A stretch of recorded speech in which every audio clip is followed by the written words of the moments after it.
आप देख रहे हैं भूतिया विला।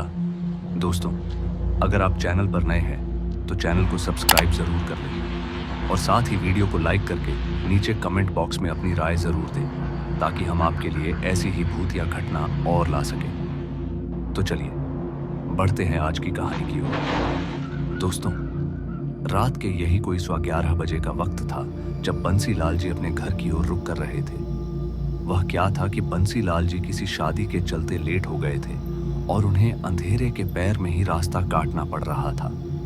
और इसी बीच उनके साथ एक ऐसी दिल दहला देने वाली खौफनाक घटना घटी जिसकी वजह से वो बेहोश हो गए। और फिर जब उनकी आंख खुली तो वे एक अजनबी के घर पर थे, जो बंसीलाल जी के लिए एक हैरान कर देने वाली घटना थी।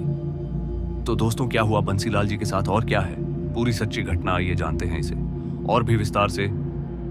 नमस्कार दोस्तों, भूतिया विला में आज की कहानी हमारे साथ शेयर की है राधे श्याम जी ने। यह भूतिया घटना श्याम जी के दादाजी की है जिनका नाम बंसीलाल जी है।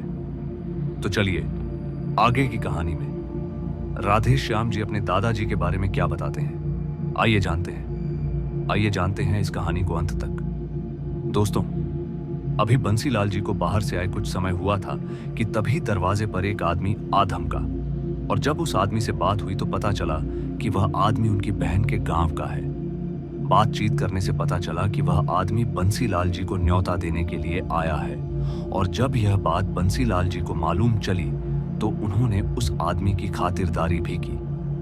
कुछ और देर तक बातचीत होने के बाद बंसीलाल जी ने उस आदमी को बाइज्जत घर से विदा दे दी। और जब न्योता की तारीख आई तो बंसीलाल जी अपनी तैयारी में लग गए दावत में जाने के लिए। लिहाजा उन्होंने अपनी खटारा बाइक उठाई और निकल पड़े अपनी बहन के गांव की ओर। पर हाँ, बंसीलाल जी समय रहते ही घर से निकल गए थे ताकि वह वक्त रहते ही दावत खाकर घर वापस लौट आए। लेकिन वह कहते हैं ना, कहीं पर भी जाना अपने हाथ में होता है और रिश्तेदार के घर से वापस आना उनके हाथ में होता है। और यही बंसीलाल जी के साथ हुआ। दरअसल बंसीलाल जी ने दावत तो समय रहते ही खा ली थी, मगर जब वह 4 आदमियों में बैठ गए तो बातचीत में समय ज्यादा लग गया, जिस वजह से उन्हें अंधेरी रात हो गई। लोगों ने उन्हें मना भी किया कि आज रात मत जाओ, कल चले जाना। लेकिन बंसी जी के पास अपनी पुरानी खटारा बाइक थी तो उन्हें फिक्र नहीं थी देरी होने की। हालांकि जब बातें खत्म हुई तब जाकर बंसीलाल जी ने घर का रुख करने की सोची। बंसी जी सभी से विदा हो राम राम दुआ करके अपनी बाइक लेकर वहां से निकल पड़े अपने घर की ओर। उस सुनसान सड़क पर सिर्फ उनकी ही बाइक की आवाज उन्हें सुनाई दे रही थी। पेड़ों से घिरा हुआ रास्ता बहुत ही भयानक लग रहा था, पर बंसी जी पुराने चालक थे जिस वजह से उन्हें किसी भी बात का भय नहीं था। हाँ, अगर उस वक्त उनकी जगह कोई और आज के जमाने का होता तो शायद उसकी सिट्टी बिट्टी गुल हो जाती, क्योंकि आज की जनरेशन तो अंधेरे में रहती कहाँ है और भूत पिशाच जैसी चीजें भी अब उजाले की वजह से लुप्त हो चुकी हैं। मगर उस दौर में इन चीजों का चलन बहुत था और लोगों में हिम्मत भी हुआ करती थी उन शैतानी ताकतों से भिड़ने की, मगर आज के लोगों में वह हिम्मत कहाँ। खैर, बंसीलाल जी अपनी फटफटिया पर बैठे चौड़े होकर आगे बढ़ ही रहे थे कि तभी आसमान में अचानक ही काली घटा छाने लगी और हल्की धूल में लिपटी हवा बहने लगी। लेकिन बंसी जी ने अपनी चाल बरकरार रखी और उसी चाल से वह आगे की तरफ बढ़ते रहे। उस काली घटा में बहती धूल की हवा के संग उन्होंने अब भी कुछ दूरी तय ही की थी कि तभी आसमान से पानी बरसने लगा। लेकिन सबसे बड़ी दिक्कत अब यह आ गई थी कि उस बारिश में उनकी खटारा बाइक ने भी अपना रंग दिखाना शुरू कर दिया। पता नहीं अचानक ही बाइक में क्या हुआ कि वो तेज झटके खाने लगी और उन तेज झटकों के साथ बाइक ने कुछ ही देर में अपना दम तोड़ दिया।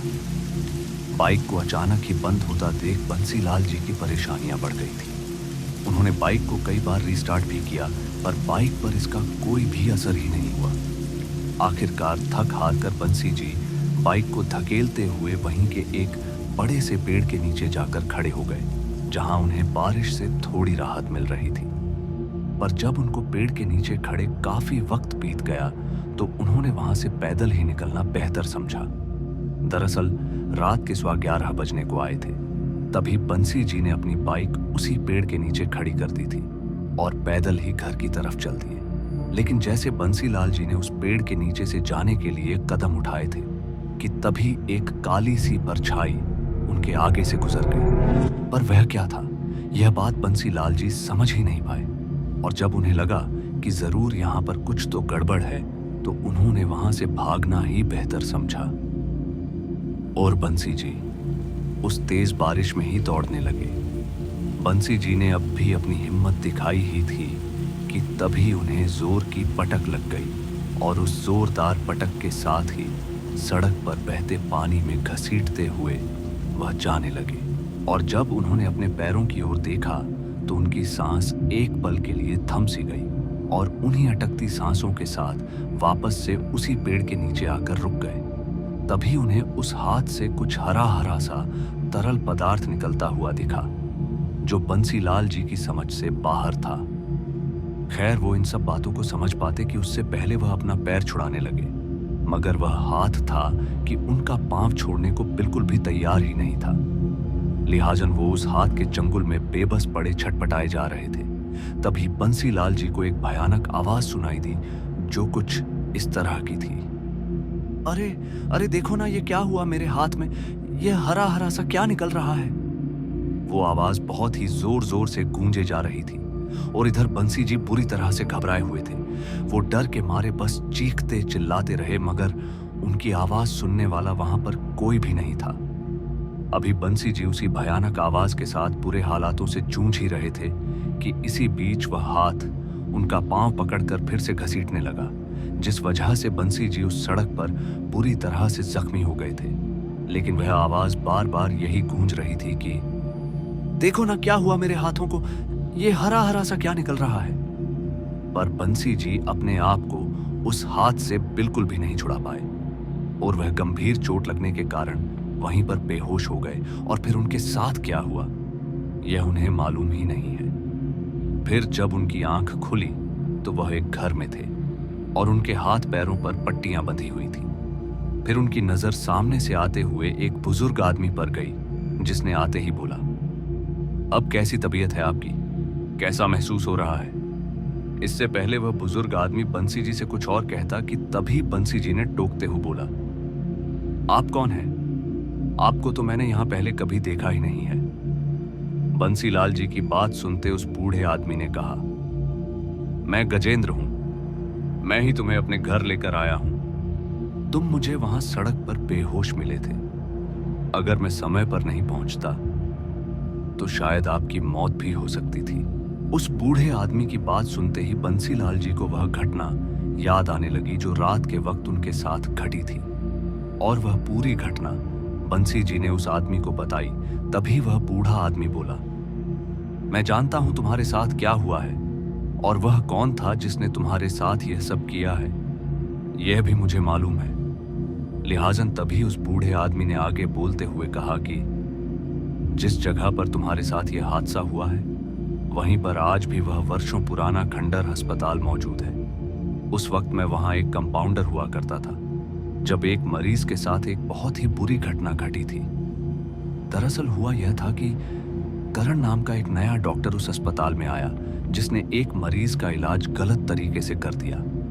कहते हैं उस मरीज को कोई इंजेक्शन लगा दिया था, जिस वजह से उस मरीज के शरीर की नसें एकदम हरी पड़ गईं और वह ज्यादा तन गई और फिर वह धीरे धीरे फटने लगी और फिर उन नसों में से हरा रंग का कुछ निकलने लगा, मगर पता नहीं वह क्या था। वहां खड़े डॉक्टर खुद भी नहीं जान पाए।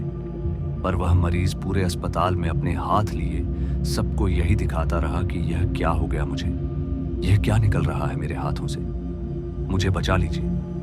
और ऐसे ही तड़पते हुए उस आदमी की मौत हो गई। पर उस मरीज के मर जाने के बाद अस्पताल में धीरे धीरे लोग मरने लगे और फिर कुछ ही महीनों में अस्पताल बंद हो गया। लेकिन देर रात कभी कभार वह मरीज उस रास्ते पर लोगों को नजर आ जाता है और कहते हैं कि उसकी दहशत की वजह से लोग मर जाते हैं। अब उस बूढ़े आदमी की बात सुनते ही बंसीलाल जी ने पूछा, पर मैंने तो पहले कभी ऐसा कुछ सुना ही नहीं है कि इस रास्ते पर ऐसा भी कुछ है। तभी उस बूढ़े आदमी ने मुस्कुराते हुए कहा, कोई बात नहीं, आपकी जान बच गई, वही अच्छा है। अब आप अपने घर जाइए। और फिर बंसीलाल जी अपने मन में ढेरों सवाल लिए अपने घर लौटे और सभी को वह घटना बताई जो उनके साथ हुई थी। घर वाले भी घटना को सुनते ही घबरा गए और फिर कभी भी देर रात बंसीलाल जी उस रास्ते से कभी नहीं गुजरे। कहते कि आज भी उस रास्ते से कोई भी नहीं गुजरता है। मगर हाँ, दिन में तो उस रास्ते पर बहुत चहल पहल होती है, लेकिन रात के समय उस रास्ते पर मातम सा पसर जाता है।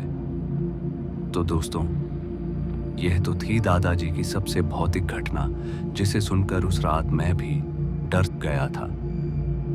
और अगर आपके पास भी ऐसी डरावनी कहानियां हैं तो प्लीज आप हमारे साथ जरूर शेयर करें। तो दोस्तों, आज की इस कहानी में बस इतना ही। और मैं आपका दोस्त जल्द मिलूंगा एक ऐसी ही और डरावनी कहानी के साथ। धन्यवाद।